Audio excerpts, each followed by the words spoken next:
Amen. So, may buntag may son. So, our daily Bible devotion for today, this morning, my son, the title is Fear Not. So, ningon dira sa Isaiah 41 verse 10, my son. So, do not fear, for I am with you. Do not be dismayed, for I am your God. I will strengthen you and help you. I will uphold you with my righteous right hand. So, kani siya may suon, mo ni siya ang promise no nga, and also this is my favorite verse no nga kanang akong gigutom yang mga promise sa kaning nga verse ningon dia, do not fear. So dili gyud ta mo haglok no sa kay naa gyud ng uban ng Ginoo sa atong mga pagsulay magian to sa atong pagkinabuhi sa Kristo naman gusto dili gyud lalim, dili gyud sayon kay natay magian nga tunukon, naputay magian nga sa struktura, pero dili gyud ta ningon ang Ginoo ayaw kahadlok no. Ang iyang promise anaa sa atong kinabuhi. Ingon dira sa Joshua 1 verse 9, hinumdumi akong sugo ang mamalig-on ka ug may sugon ayaw kahadlok ug kaluoy kay ako ang Ginoo nga imong Dios, maguban ka nimo bisan asa ka. No, mao niya mga sad my son. For do not be dismayed my son, ayaw pagdismaya kay ngano, for I am your God na siya ang atong Ginoo nga gamhanan sa tanan, siya makigbatok no sa atong mga pagsulay no, mga battle no. Kaya ningon dira sa kuano, I believe in a saying that na nituod jud ani no na ang battle dili jud sa tuwa, kaya ang battle belong jud sa Ginoo. Siya jud makigbatok sa atong mga battle mga isuon no.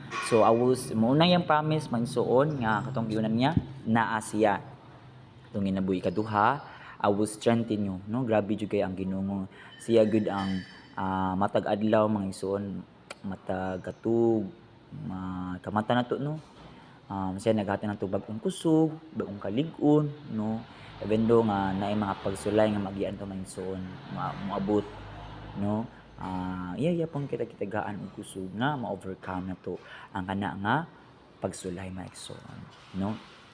Mo still gyud ta ningon na be still, because ang Ginoo gud siya gud ang Ginoo nga tinuod no, naghatag nato kusog kalig-on mga isuon no. Mutabang ba gyud no, and help you, mutabang na to mga isuon, and I will uphold you with my righteous right hand no. Grabe yang mga saad mga isuon no.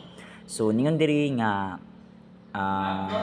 the thoughts of this Bible verse no this morning is fear not, for I am with you. Maybe some of the most comforting words in the Bible. Mo ni siya mga isuon mo comfort na to nga dapat ato jud nga nang kuptan ang mga sad no. There is something about togetherness no that pushes away the fear and darkness in our life. Bisan maabot man ang atong kangit-ngit mga isuon maabot no atong ginabuhi man usa, dili kita mahaglok kay ang Ginoo maguban nga nato bisan asa mga isuon no. No, loneliness mga isuon leads to depression, hurt, anger and darkness mga isuon no.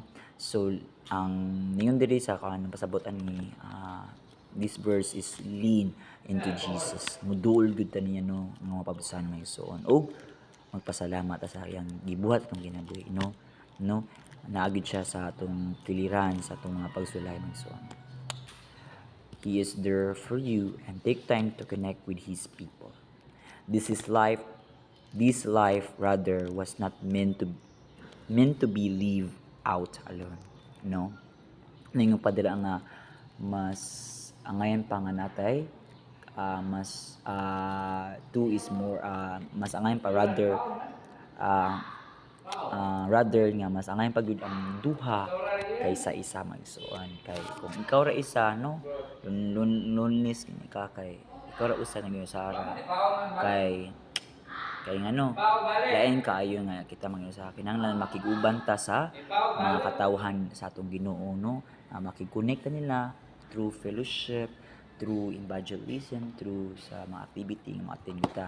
So amen. So nanang dungog gimay kasalamat no, iyahara gyud tanan no kay siya nagiguban nakigbatok no sa atong mga pagsulay. So do not fear, because God is with us. Amen. Glory to God.